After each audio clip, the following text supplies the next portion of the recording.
Selamat mendengarkan podcast ini. Shalom, Bapak, Ibu, dan saudara-saudara yang dikasihi Tuhan. Kebenaran saat ini berjudul Menggapai Puncak Kesempurnaan.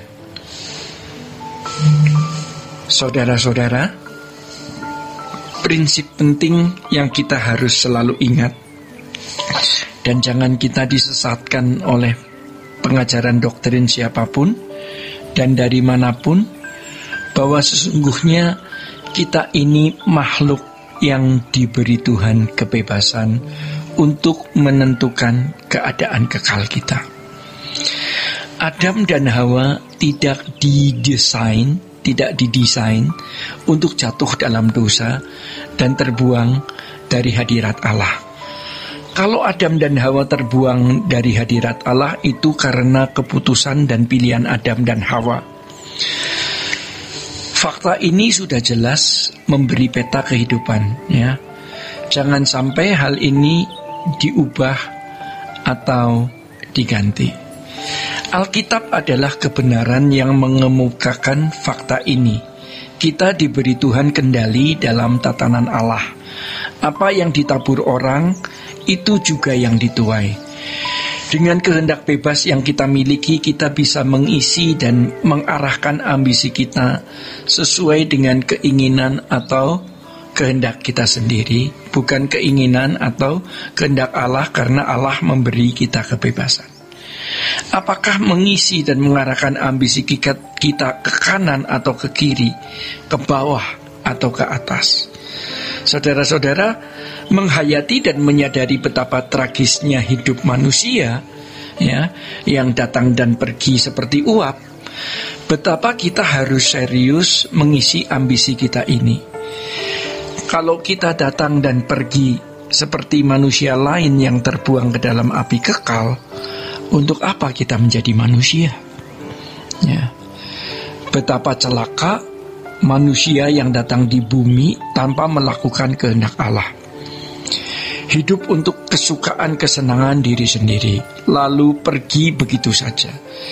Lebih baik dia tidak pernah hidup, atau lebih baik tidak pernah dilahirkan atau dihadirkan.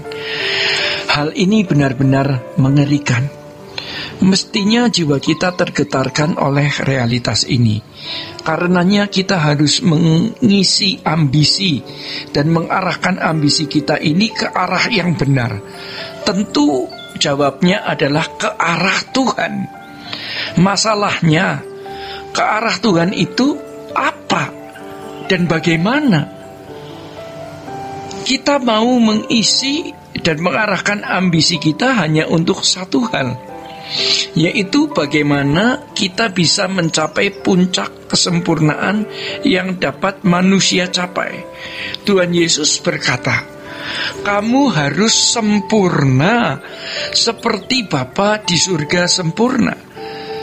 Pertanyaannya, seberapa kesempurnaan yang bisa kita raih?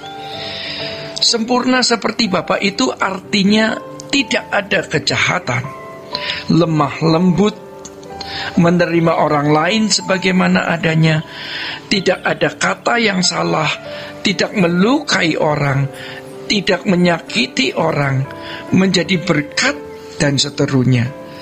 Dari hal kecil sampai hal besar. Bagaimana kita bisa mencapai puncak kesempurnaan itu? Apakah mungkin?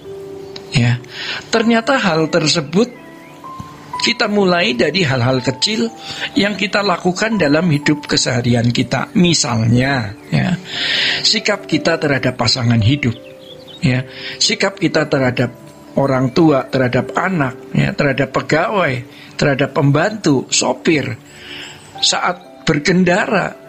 Bagaimana kita dalam berbisnis, bagaimana kita dalam bersosialisasi dengan kolega, dengan bawahan, dengan atasan, dan lain sebagainya. Yang semuanya itu harus sempurna.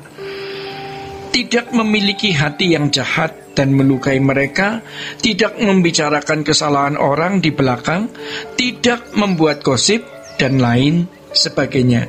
Ini yang harus kita perhatikan dan kita perjuangkan, yaitu bagaimana kita bisa mencapai puncak kesempurnaan yang bisa manusia capai. Perjuangan mencapai kesempurnaan harus menjadi satu-satunya ambisi kita. Ya, suci itu bukan hanya tidak berbuat dosa. Itu adalah kesucian yang pasif. Suci juga berani aktif dalam melakukan segala sesuatu yang berkenan di hadapan Allah. Kita harus memiliki ambisi yang kuat, yang menyala, yang tak pernah padam, sehingga kapanpun dimanapun akan membangun kehidupan yang akhirnya mendapat pengakuan dari Allah. Inilah anakku yang kukasihi, kepadanya aku berkenan. Jadi persinggahan sesaat kita di bumi untuk mendapatkan pengakuan ini. Setiap hari kita harus makin berjuang untuk mendapat pengakuan itu. Jangan berpikir karena pengakuan itu sudah diberikan kepada Yesus, maka kita ikut-ikutan mendapat pengakuan tersebut. Itu salah. Ironisnya banyak orang Kristen berpikir begitu, atau tidak peduli dirinya berkenan atau tidak. Orang seperti ini tidak menghormati Allah. Jika kelak mereka bertemu dengan Tuhan, mereka akan gentar ketakutan. Maka dari itu saudara-saudara, dengan rendah hati kiranya kita memperhatikan hal ini dan berubah. Jangan sombong, gumuli hal ini, temui Tuhan, persoalkan apakah kita sudah mendapat pengakuan itu atau belum. Kalau belum, maka kita harus berjuang dengan lebih sungguh-sungguh. Jangan kita terganggu dengan apa kata orang bahwa kita mencari selamat dengan kekuatan sendiri atau keselamatan akibat perbuatan baik. Itu pendapat mereka yang pikirannya pendek dan tidak mengerti konsep keselamatan yang benar. Keselamatan jelas oleh kurban Tuhan Yesus di kayu salib. Tanpa kurbannya, sia-sia semua yang dilakukan manusia. Mau baik bagaimanapun, sia-sia. Tetapi dengan adanya kurban Yesus, kita punya tanggung jawab untuk dimuridkan, diproses, bertumbuh dewasa, dan berubah menjadi sempurna seperti Bapa. Oleh karenanya, jangan kita meninggal sebelum kita mendapat pengakuan berkenan, ya, sebelum kita menggapai puncak kesempurnaan. Saudara-saudara, demikian kebenaran saat ini. Tuhan memberkati. Sola Gracia.